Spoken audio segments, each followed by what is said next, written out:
Welcome to investment Hindi friends. मेरा नाम है अमरजीत और मैं एक बार फिर से हाजिर हूँ with some swing stocks which you can keep on your radar for next couple of week और मंथ्स। ठीक है, तो हमारी वीडियोस में जैसे कि हम करते हैं, सबसे पहले हम एक रॉकेट स्टॉक डिस्कस करेंगे जो कि पिछले कुछ एक दो महीने में हमने पहले बताया, डिस्कस किया था और वो आज अच्छा मूव दे रहा है। ठीक है, या दे चुका है। ठीक है, उसके बाद हम पिछले वीक के स्टॉक्स डिस्कस करेंगे और फिर इस वीक के स्टॉक्स डिस्कस करेंगे।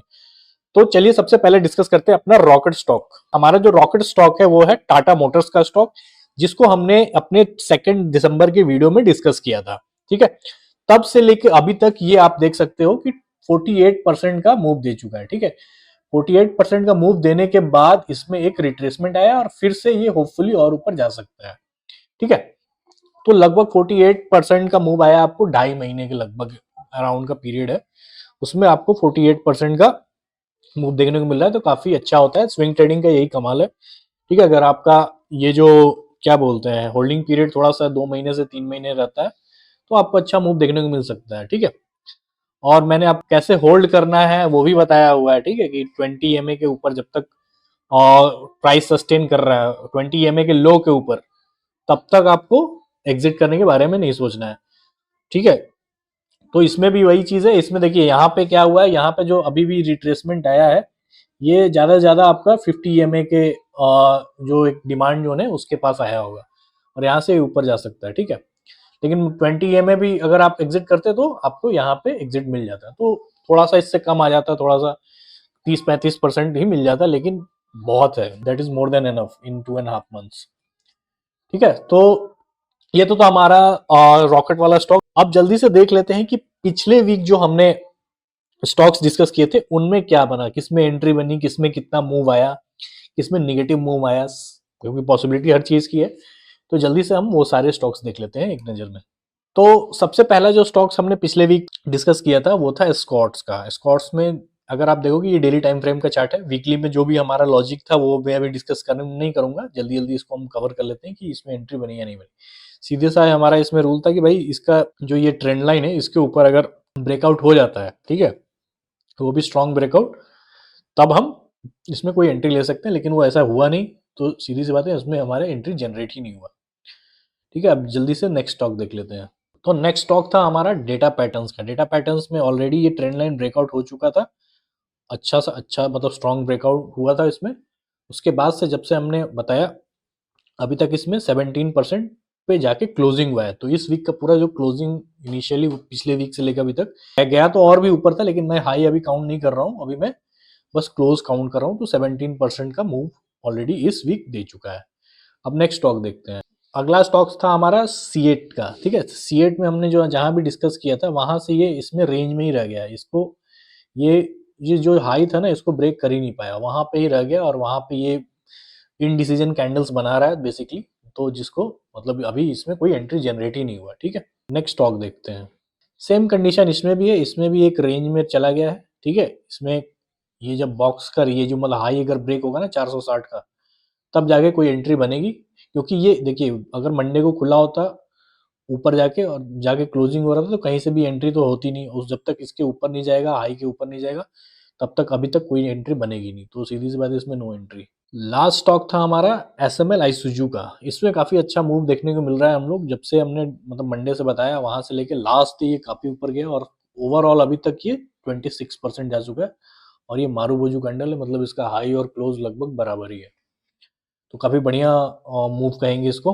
ठीक है, तो चलिए अब इस वीक के स्टॉक्स देख लेते हैं। इस वीक का सबसे पहला स्टॉक है हमारा इंटेलेक्ट डिजाइन। ठीक है, इंटेलेक्ट डिजाइन में क्या हो रहा है कि पहले तो हमारे सामने डेली टाइम फ्रेम खुला हुआ है, आपको बहुत क्लियर दिख रहा होगा कि मैं क्या बताने वाला हूं आपको, लेकिन उससे पहले हम एक बार देख लेते हैं इसका वीकली टाइम फ्रेम पे क्या चल रहा है। तो वीकली टाइम फ्रेम पे हम जैसा कि देख पा रहे हैं इसमें क्या हुआ है कि एक जो इसका प्रीवियस हाई था, मतलब ये 2022 का एक हाई था, वो अब जाके ब्रेक हुआ और इसमें मतलब वीकली में आपको एक वी शेप रिकवरी मिल रही है, जिसका वी थोड़ा मोटा है। अगर आप चले जाओगे मंथली टाइम फ्रेम पे तो ये वी थोड़ा और पतला हो जाएगा। तो वी शेप रिकवरी देखने को मिल रही है और ये ब्रेकआउट होने के बाद फिर से दोबारा से इसमें रीटेस्ट हो रहा है। रीटेस्ट के बाद से फिर से ऊपर जाने को ये तैयार है। तो वो रीटेस्ट कैसे हुआ हम देखने के लिए शिफ्ट कर जाएंगे डेली टाइम फ्रेम पे।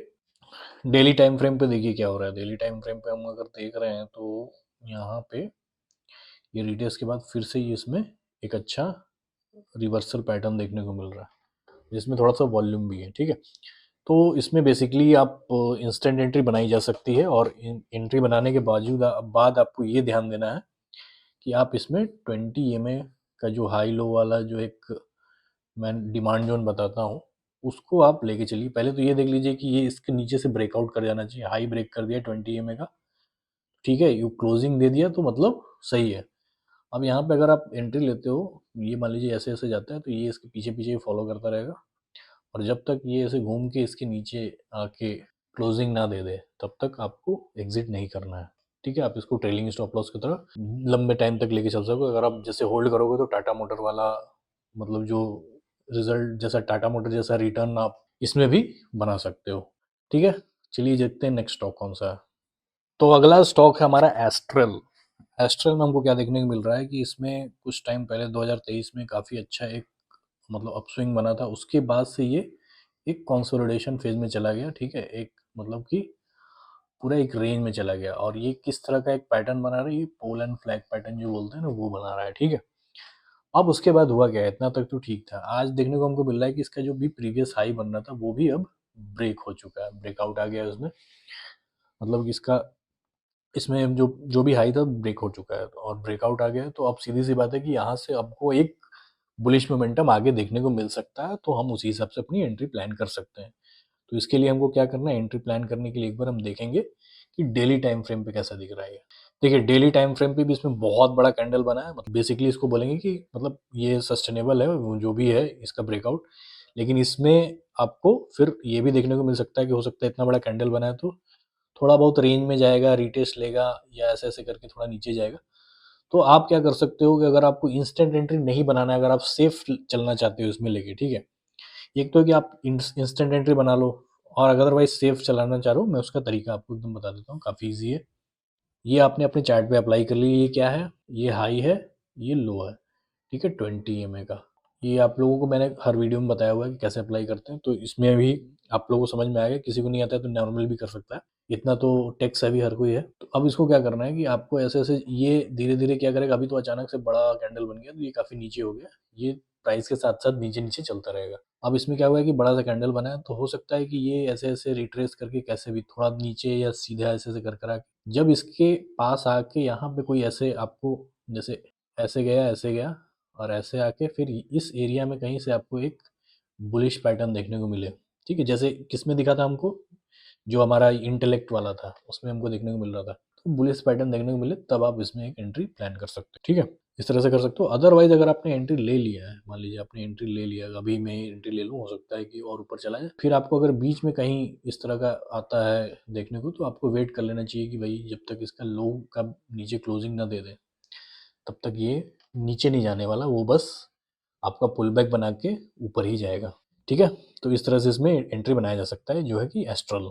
अब चलिए देखते हैं नेक्स्ट स्टॉक कौन सा है। अगला स्टॉक है हमारा भारत इलेक्ट्रॉनिक्स। भारत इलेक्ट्रॉनिक्स में हमको क्या दिख रहा है कि एक स्ट्रॉन्ग लगभग आपको ये मिला है, मतलब कि काफ़ी बड़ा एक अपस्विंग बना है, उसमें फिर एक रिट्रेसमेंट आया, रिट्रेसमेंट के बाद से फिर से दोबारा से प्राइस ट्रेंड कंटिन्यू किया है अपना, और उसमें उसके बाद ट्रेंड कंटिन्यूएशन के बाद भी उसमें जो प्रीवियस आई था वो ब्रेक कर गया है। तो सिमिलर एक ब्रेकआउट पैटर्न है, अप ट्रेंड में ब्रेकआउट हो रहा है। ठीक है, तो इसमें हमको इंस्टेंट एंट्री भी बनाई जा सकती है, और मतलब कि हम वेट कर सकते हैं कि थोड़ा बहुत जब रीटेस्ट आए, तो रीटेस्ट का अगर जो लोग वेट नहीं करना चाहते, सिमिलर जो काम मैंने पिछले वाले स्टॉक के लिए बताया वही काम इसमें कर लेना। आपको 20 EMA वाला वो हाई लो लगा लेना है, और उसी तरह से आपको उसको होल्ड करके चलना है, क्योंकि इसका देखिए ये इसमें मोमेंटम काफ़ी है। देखिए, क्योंकि बहुत स्ट्रॉन्ग वॉल्यूम के साथ इसमें ब्रेकआउट हुआ है, तो ज़्यादा चांसेस है कि और अभी ऊपर जा सकता है। ठीक है, तो जिस तरह से मैंने बताया, सेफ्टी के साथ आपको इसमें एंट्री बनानी है। कोई भी एंट्री बना रहे हो, आपका सेफ्टी नेट है। 20 EMA का जो हाई लो है वो आपका सेफ्टी नेट की तरह काम करेगा। और इसमें वीकली का पैटर्न आपको इजीली समझ में आ रहा होगा कि इतना ज़्यादा जब अप मूव बना है, तो क्या बोलते हैं, वीकली में भी ऑलरेडी ये अप ट्रेंड में है। ठीक है, चलिए हम नेक्स्ट स्टॉक देख लेते हैं। नेक्स्ट स्टॉक है हमारा पीएनसी इंफ्राटेक। पीएनसी इंफ्राटेक में क्या देखने को मिल रहा है कि भाई कि इसमें भी जो प्रीवियस हाई था इसका कब का 2021 के समय का हाई, अब जाके जिसमें ब्रेकआउट हुआ था। अब ब्रेकआउट होने के बाद क्या हुआ, ब्रेकआउट होने के बाद ऊपर गया, जो मैं बोल रहा था कि रिटेस्ट वाला वो चीज हो गई है, रिटेस्ट भी हो गया है। यहाँ पे देखिएगा आप किस किस तरह कितना बढ़िया इसमें रिजेक्शन मिला है। फिर जाके उसके बाद रिटेस्ट के बाद कुछ चल रहा है, तो वो देखते हैं। अब इसको हम क्लोजर लुक देखने के लिए हम चलेंगे इसमें डेली टाइम फ्रेम पे क्या हो रहा है। तो डेली टाइम फ्रेम हमको क्या देखने को मिल रहा है कि ठीक जो इसका पहले ये था, जो भी रेजिस्टेंस था 400 का जो लेवल था जिसका ब्रेकआउट हुआ था, ठीक वहीं पे जाके एक सपोर्ट का काम किया और वहां से प्राइस रिजेक्ट होकर फिर से अपना ट्रेंड कंटिन्यू कर रहा है आफ्टर द रिट्रेसमेंट। तो इसमें अभी बस ऊपर जाना शुरू ही किया है, तो सब कुछ हो चुका है ऊपर जाने का, मतलब कि मोमेंटम बना हुआ है, तो इसमें इंस्टेंट एंट्री बनाई जा सकती है। और साथ ही मैंने जैसे बताया 20 EMA वाला जो डिमांड जोन है उसको आप ट्रेलिंग स्टॉप लॉस की तरह यूज कीजिए, जिस तरीके से मैंने बता रखा है। ठीक है, अब चलिए देखते हैं नेक्स्ट स्टॉक कौन सा है। लास्ट स्टॉक जो है हमारा वो है गोदरेज प्रॉपर्टी। इसमें भी हमको देखने को मिल रहा है कि एक वी शेप रिकवरी टाइप है। ठीक है, ये इसका 2021 का जो समझिए कि कितना टाइम बाद हो रहा है, इसमें 2021 में एक हाई बनाया था, तब जाके ये गिरा जा रहा था गिरा जा रहा था, और अब जाके फिर से उस हाई को ब्रेक करने वाला है। अभी भी वो हाई ब्रेक नहीं हुआ है, बस थोड़ा सा फासला है। लेकिन जो आप अगर मोमेंटम देखोगे, ये वीकली का चार्ट हम देख रहे हैं, तो इसमें बड़े बड़े कैंडल्स जो बन रही है यही बताते हैं कि भाई जाना तो है ऊपर। ठीक है, लेकिन इसमें अगर ब्रेकआउट नहीं हुआ है तो थोड़ा सा हम संभल के चल सकते हैं। ब्रेकआउट का पहले तो वेट कर लेंगे कि इस वीक ब्रेकआउट हो सकता है, क्योंकि सारा कुछ देखने के बाद तो यही लग रहा है। तो एक बार हम पहले देखते हैं कि हम अगर ट्रेड प्लान रहेगा, ट्रेड एंट्री हम किस तरह से प्लान कर सकते हैं इसमें। तो आपको ट्रेड एंट्री प्लान करने के लिए सबसे पहले यहाँ क्या दिख रहा है कि भाई ये जो पैटर्न ये अप ट्रेंड में है, यहाँ पे ये जो छोटा हाई था इसका, एक अभी का करंट हाई जो था डेली लेवल पे, वो तो ब्रेक हो चुका है। ठीक है, उसके बाद ये जो 2500 का लेवल है ना, अभी भी ये उसको ब्रेकआउट नहीं मिला है। तो आपको वेट कर लेना है कि कोई मान लीजिए कि नेक्स्ट वीक कोई डेली टाइम फ्रेम पे कोई स्ट्रॉन्ग कैंडल बनती है, इस टाइप की अगर कैंडल बने जिसका वॉल्यूम भी ठीक ठाक सपोर्ट करे उसको, इस 2500 के लेवल को अगर ब्रेक कर देती है, तो इसमें बहुत ज़्यादा चांस है कि एक रैली आ सकती है। ठीक है, तो उस समय आप चाहे तो एक इंस्टेंट एंट्री इसमें बना सकते हैं, और आपका ट्रेलिंग स्टॉप लॉस हमेशा 20 EMA वाला जो हाई लो का जो एक डिमांड जोन है वो हमेशा रहेगा, तो उसको हमेशा आपको साथ लेके चलना है। ठीक है, तो ओवरऑल इस वीक के लिए हमारे पास यही सारे स्टॉक्स थे। पिछले वीक का भी हमने देख लिया कि कहाँ का एंट्री बनी तो कितना बढ़िया मूव आया, जिसमें एंट्री नहीं बनी उसमें अभी भी चांसेस हैं कि एंट्री बन सकती है, तो उनको भी अपने रेडार पर रखना है। ठीक है, आई होप कि इस वीडियो से आपको बहुत कुछ सीखने को मिला होगा। मिलते हैं एक नई वीडियो में, तब तक के लिए धन्यवाद।